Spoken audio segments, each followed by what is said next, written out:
নমস্কার, রাইজিং বাংলার পর্দায় আপনাদের সকলকে স্বাগত। আপনারা দেখছেন নটার প্রাইম টাইম, আর আপনাদের সঙ্গে রয়েছি আমি মধুপ্রিয়া। শুরুতেই চোখ রাখবো আজকের গুরুত্বপূর্ণ খবরের দিকে। এসএসসির অযোগ্য শিক্ষকদের তালিকায় এবার উঠে এলো শাসক দলের একাধিক পরিচিত মুখের নাম। দক্ষিণ 24 পরগনার রাজপুর সোনারপুরের কাউন্সিলর কুহেলি ঘোষ ও বিধায়ক নির্মল ঘোষের পুত্রবধূ শম্পা ঘোষের নাম রয়েছে ওই তালিকায়। এ নিয়ে তীব্র প্রতিক্রিয়া বিজেপির অর্জুন সিং এর। তার অভিযোগ, শাসক দলের নেতাদের হাত ধরেই হয়েছে শিক্ষা দুর্নীতি। মুখ্যমন্ত্রীর বিরুদ্ধেও এফআইআর হওয়া উচিত বলে দাবি তার। কি বলছেন তিনি, শোনাবো।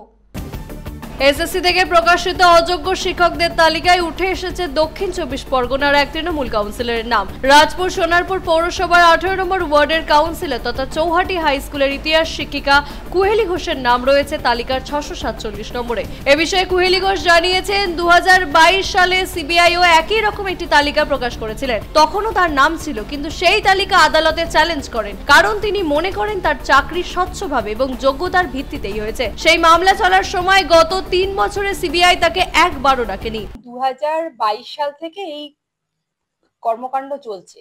2022 সালে যখন প্রথম আমার নামটা আসে ডিসেম্বর মাসে, তখন আপনারাও নিউজ করেছিলেন, এবং আমি 2022-এর ডিসেম্বরের পরেই 2023-এর 2 জানুয়ারি হাইকোর্টে প্রথম কেস করি, এবং কেস করার সাথে সাথে আমি কিন্তু আমার কেসের যে ব্রিফ করা হয়েছিল, আমার যিনি অ্যাডভোকেট ছিলেন শঙ্কর প্রসাদ দলপতি, আমার ব্রিফ চাইলে আপনারা দেখতেই পারেন। সেখানে পরিষ্কার উল্লেখ ছিল যে আমি আমি প্রাইমারি টিচার ছিলাম, আমি প্রাইমারিতে রেজিগনেশন দিয়ে আমি নতুন চাকরি 9-10-এ জয়েন করেছিলাম। আর দ্বিতীয়ত, যেহেতু সিবিআই লিস্টে নাম ছিল, আমি কিন্তু সিবিআই কে চ্যালেঞ্জ করেছিলাম যে আমি আমার নিজের যোগ্যতায় চাকরি পেয়েছি, সেখানে আমি কোনো দুর্নীতি করেছি কিনা বা কারোর কোনো টাকার বিনিময়ে চাকরি পেয়েছি কিনা সেটা আমাকে প্রমাণ করে দিক। আজ পর্যন্ত অনেককেই আমি জানি, আমাদের মতো ক্যান্ডিডেট যারা ছিল, সিবিআই ডেকে তাদের ইন্টারোগেশন করা হয়েছে, আমাকে করা হয়নি। এবং কেন করা হয়নি আমি জানি না। আমি প্রথম দিন থেকেই ইডি, সিবিআই যে কোনো তদন্তকারী সংস্থার সঙ্গে বসতে রাজি ছিলাম, কারণ আমি জানি আমি পরীক্ষা দিয়েছি, আমার প্রথম লিস্টে নাম ছিল এবং সেই অনুযায়ী ইন্টারভিউ হয়েছে, আমি চাকরি পেয়েছি।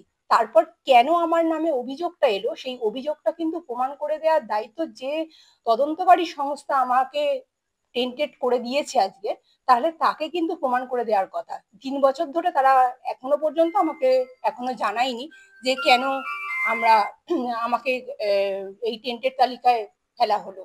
একই তালিকায় রয়েছে পানিহাটি বিধানসভা কেন্দ্রের বিধায়ক ও মুখ্য সচেতক নির্মল ঘোষের পুত্রবধূ শম্পা ঘোষের নাম, যিনি নৈহাটি মহেন্দ্র উচ্চ বিদ্যালয়ের শিক্ষকতা করতেন। প্রশ্ন করা হলে নির্মল ঘোষ ক্ষুব্ধ প্রতিক্রিয়া দেন। শম্পা ঘোষের নাম রয়েছে, তাতে কি হয়েছে? এটা কি আপনার কি হয়েছে তাতে? Law will take it own course. কে হতে পারে কে হতে পারে না, আইন তো চলছে সুপ্রিম কোর্ট হাইকোর্টে। Law will take it own course. Nirmal Babu, principal law will take it own course. Principal confirm করেছেন এটা আপনারই পুত্রবধূ। আমি জানি না সেটা। আমার কথা হচ্ছে কি, আত্মীয় স্বজন নিয়ে তোমরা দেখো, আমি তোমার কথা আমি কি বলছি সেটা তোমাকে বলি। তুমি তো ডোন্ট, একটা কথা আছে না, কথা হচ্ছে এটা যা বেরিয়েছে, তোমরা যা পেয়েছো, ও তো আইন আদালতে, তো supreme court, high court. Law will take it own course. সত্য বেরোবে। Law will take it own course, সত্য বেরিয়ে যাবে। আমি বলতে পারবো না কিছু না দেখে, আমার কাছে তো কিছু আসে। আমার কাছে কোনো কাগজ নেই, আমার কাছে কোনো কাগজ নেই। যদি কেউ এসে থাকে, কোনো কাগজ এসে থাকে, আমি চেক করে বলবো। তবে ম্যাটারটা হাইকোর্ট সুপ্রিম কোর্ট চলছে, হাইকোর্ট সুপ্রিম কোর্টের বিচারে সত্যতা বেরিয়ে আসবে, মিথ্যাও বেরিয়ে আসবে। এ নিয়ে বিজেপি নেতা অর্জুন সিং অভিযোগ করেছেন, শাসক দলের নেতাদের দুর্নীতি এই তালিকায় স্পষ্ট হয়েছে। তার দাবি, শিক্ষা দুর্নীতির জন্য মুখ্যমন্ত্রীর বিরুদ্ধেও এফআইআর হওয়া উচিত। দেখুন, পশ্চিম বাংলায় মমতা ব্যানার্জি অনুপ্রেরণায় মন্ত্রী, এমএলএ, কাউন্সিলর, পৌরসভা চেয়ারম্যান, এরা সবই অনুপ্রেরিত হয়ে এক একটা লেভেলে তারা পয়সা তুলেছে স্কুল সার্ভিস চাকরিতে। পশ্চিমবাংলার সরকার পুরো অযোগ্য হয়ে গেছে, সরকারটাই অযোগ্য হয়েছে, মমতা ব্যানার্জি অযোগ্য হয়ে গেছে। মমতা ব্যানার্জি যে কোনো চাকরি হোক, যে কোনো উন্নয়ন হোক, যে কোনো সিন্ডিকেট হোক, সব জায়গা থেকে মমতা ব্যানার্জি রোজগারটা চলছে। এর কেসে মমতা ব্যানার্জির নামে এফআইআর করা উচিত। সারা বছর তৃণমূলী আর নির্বাচনের সময় সনাতনী মহুয়া মৈত্রের ঠিক এই মন্তব্যকে ঘিরে রাজ্য রাজনীতিতে তীব্র বিতর্ক।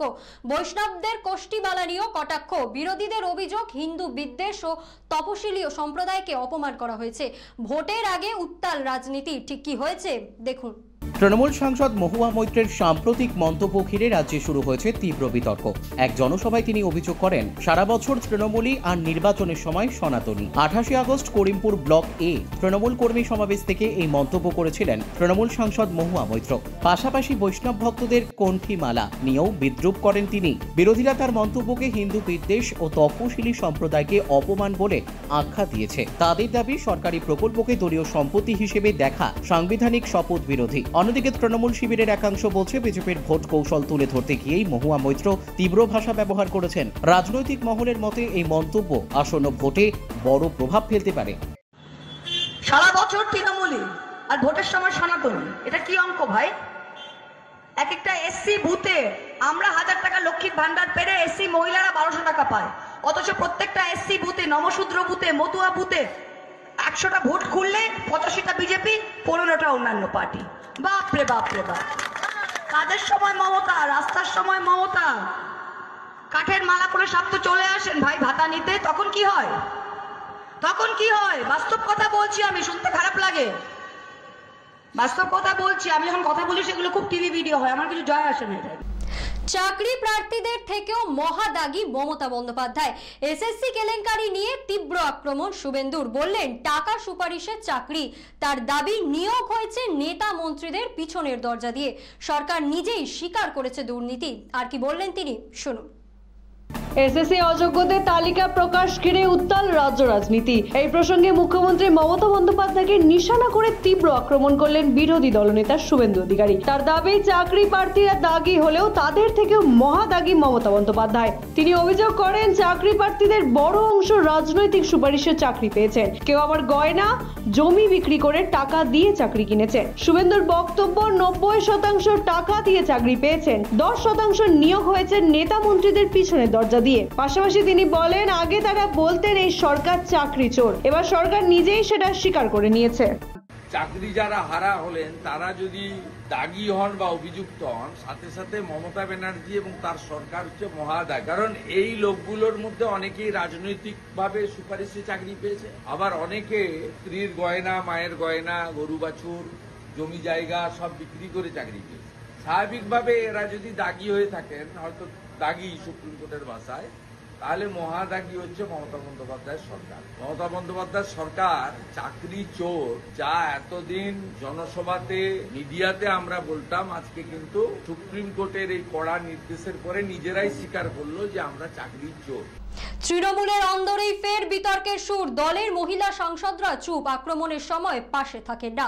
শ্রীরামপুরে ফের বিস্ফোরক করলেন বন্দ্যোপাধ্যায়, বললেন মমতা বন্দ্যোপাধ্যায় অভিষেকের কাছে সব কথা পৌঁছয় না।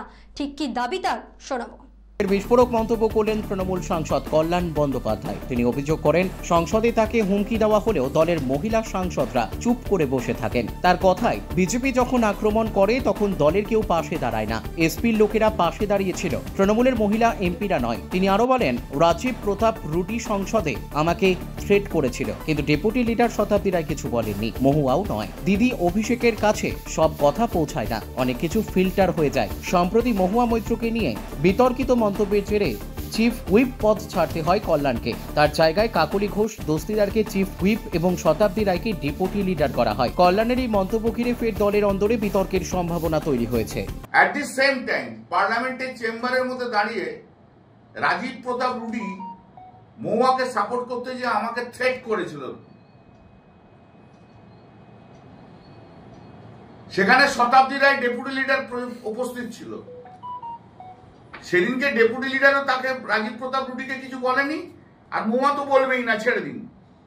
তো আমার বক্তব্য যে এখন রাজীব প্রতাপ রুডি কি বলছে,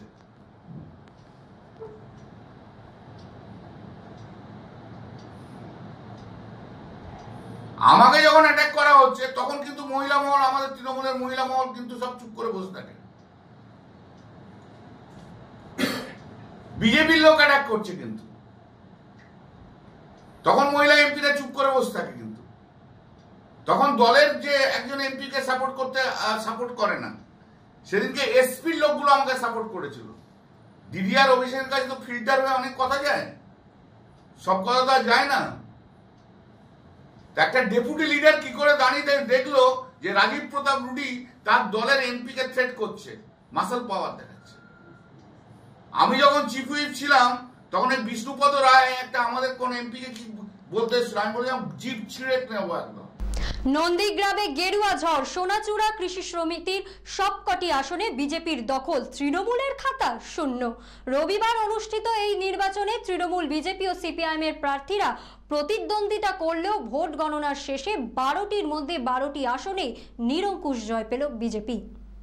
নন্দীগ্রামের সোনাচূড়া কৃষি উন্নয়ন সমিতির নির্বাচনে তৃণমূলকে উড়িয়ে দিয়ে 12টির মধ্যে 12টি আসনে নিরঙ্কুশ জয় পেল বিজেপি। রবিবার অনুষ্ঠিত এই নির্বাচনে তৃণমূল, বিজেপি ও সিপিআইএম প্রার্থীরা প্রতিদ্বন্দ্বিতা করলেও ভোট গণনার শেষে এককভাবে জয় পায় গেরুয়া শিবির। বিরোধী দলনেতা শুভেন্দু অধিকারী আগে এই জয়ের পূর্বাভাস দিয়েছিলেন। ফলাফলের পরে বিজেপির দাবি জনগণ স্বতঃস্ফূর্তভাবে তাদের পাশে দাঁড়িয়েছে। দেখুন, হিন্দু যেখানে মেজরিটি আছে বিজেপি জিতেছে। গড়চক্রবেড়িয়ায় মুসলমান মেজরিটি ছিল, আমি আগেই বলেছি। হিন্দুরা আমাদের ভোট দিয়েছে, আমাদের হিন্দু সংখ্যা অনেক কম ছিল। 250 জন হিন্দু ভোট দিতে এসেছে, প্রায় সবাই বিজেপিকে দিয়েছে। বিজেপি তো লড়ে না, সমর্থিত, মানে প্রতীক থাকে না। আর ওখানে 375 মুসলমান ছিল, ছাপ্পাও মেরেছে, আর মুসলমান ভোট ওরা নিয়েছে। সোনাচূড়াতে হিন্দু ভোট বেশি, তাই রাষ্ট্রবাদীরা আশা করতেই পারে। প্রতীক থাকে না, আমরা বলি না কোথাও যে দল বিজেপি জিতেছে, আমরা বলি আমাদের সমর্থিত বা রাষ্ট্রবাদীরা জিতেছে, চোরেরা হেরেছে। অন্যদিকে তৃণমূলের অভিযোগ, ভোটের আগে রাতে বিজেপির টাকা ও ভয়ের মাধ্যমে প্রভাব ফেলেছে ভোটে। পাল্টা বিজেপির অভিযোগ, তৃণমূল প্রশাসনিকভাবে খাটিয়েও শেষ রক্ষা করতে পারেনি। এর ফলাফলে নন্দীগ্রামে ফের একবার রাজনৈতিক উত্তাপ চরমে। আজকের এই সমবায় সমিতি নির্বাচন হয়েছিল, সেখানে কৃষি সমবায় সমিতি সোনাচূড়াতে 12টার মধ্যে বিজেপি সমর্থিত যারা ক্যান্ডিডেট তারা জয়লাভ করেছে। আর আমরা হেরেছি, তবে 1 ইঞ্চিও আমরা জমি ছাড়িনি। হাড্ডাহাড্ডি লড়াই হয়েছে এবং আমাদের কাছে একেবারে জেনুইন খবর রয়েছে। গত রাত্রে বেশিরভাগ মানুষকে, যারা ভোটার, তাদেরকে 2000, কাকে 3000, কাকে 5000 টাকা পর্যন্ত দিয়ে ভোটটা কিনেছে। এবং অনেক জায়গায় আজকে সকালে আমরা খবর পেলাম ভীতি প্রদর্শন করা হয়েছে, অনেকেই ভোট দিতে আসতে পারেননি। কৃষ্ণনগরের তরুণী ঈশিতা মল্লিক খুনের ঘটনায় বড় সাফল্য পুলিশের হাতে। ঘটনার 6 দিন পর অবশেষে গ্রেফতার হলো মূল অভিযুক্ত দেশরাজ সিং এর মামা কুলদীপ সিং। গুজরাটের জামনগর থেকে তাকে গ্রেফতার করেছে পুলিশ। রবিবার ধৃতকে আনা হয়েছে কৃষ্ণনগর কেতোয়ালি থানায়।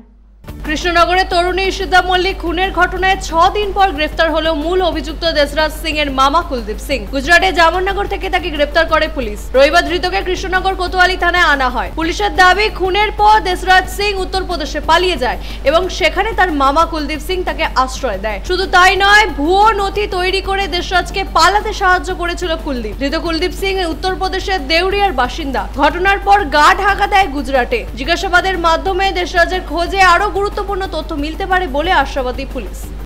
দুর্গাপুরে জাতীয় সড়কে চলন্ত গাড়িতে আগুন। রবিবার সকালে কাদা রোড এলাকায় ঘটনাটি ঘটতেই ব্যাপক চাঞ্চল্যের সৃষ্টি হয়।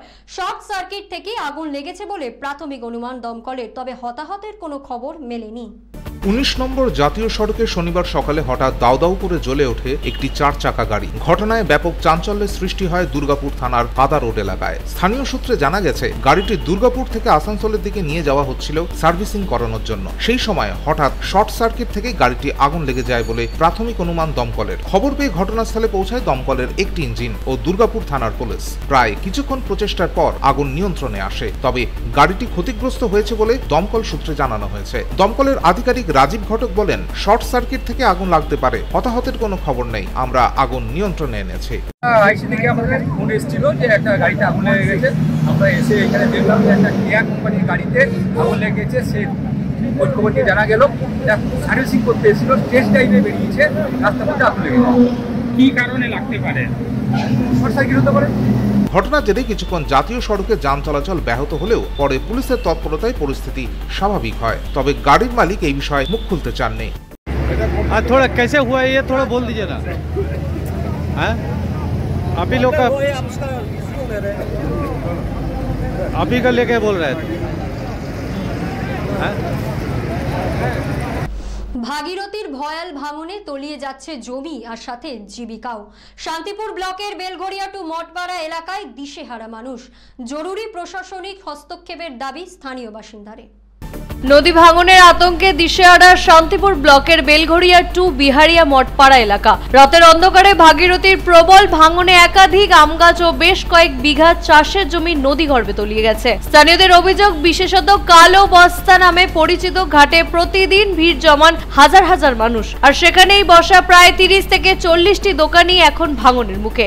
চাষের জমি ও জীবিকার উৎস একসঙ্গে হারাতে বসেছেন তারা। বাসিন্দারা দ্রুত প্রশাসনিক হস্তক্ষেপের দাবি জানিয়ে বলেন, এখনই উপযুক্ত ব্যবস্থা না নিলে বিপর্যয় অনিবার্য। ভাঙন রোধে পাকাপোক্ত ও দীর্ঘমেয়াদী পদক্ষেপের দাবিতে সরব হয়েছে গোটা এলাকা। আমরা সকালে ঘুমের থেকে উঠে দেখছি মনে হয় রাত্রি ভেঙেছে এবং ব্যাপক পরিমাণে ভেঙেছে, অনেকটা জায়গা নিয়ে ভেঙেছে। আমি প্রশাসনের কাছে বলবো এবং আমাদের প্রধান ভিডিওর কাছে সমস্ত খবর দেওয়া হয়েছে যাতে দ্রুত এখানে আবার ব্যবস্থা করা হয়, বাঁধন দেওয়ার ব্যবস্থা করা হয়। রাত্রিরে আমরা মনে শোয়ার পরেই ভেঙেছে হয়তো। আমরা তো ওই জন্যই ভয় পাই যে রাত্রি কখন আমরাই চলে যাবো, হয়তো এরকম ভয় লাগে আমাদের থাকতে। একটু ভালো করে বান্ধা করলে তদন্ত নিলে আমরা একটু বাঁচি। আমাদের একটা দোকান আছে এখানে, ওই করে চলে আমাদের, তো খুব ভয় পাই আমরা। বিশাল আতঙ্কেই আছি। আমি ধরো এই দোকান চালিয়ে আমার সংসার চলে, আর এখানে মোটামুটি 30 দোকান আসে, সবাই ধরো এখানে বেচা কেনা করেই সবারই সংসার চলে। এইভাবে যদি ভাঙতে থাকে তাহলে তো আমাদের দোকান বন্ধ হয়ে যাবে, প্লাস আমাদের সংসারই আর চলবে না। এইভাবে আশা করি সরকারের কাছে বা আমাদের মেম্বারের কাছে, সবার কাছে, প্রধানের কাছে যাতে এটা দ্রুত কোনো একটা কাজ করার ব্যবস্থা করুক। আজকের মতো এই পর্যন্তই। ফিরে আসবো আগামী দিন ঠিক এই সময়। চোখ রাখুন রাইজিং বাংলার পর্দায়। দেখি বাংলার মুখ।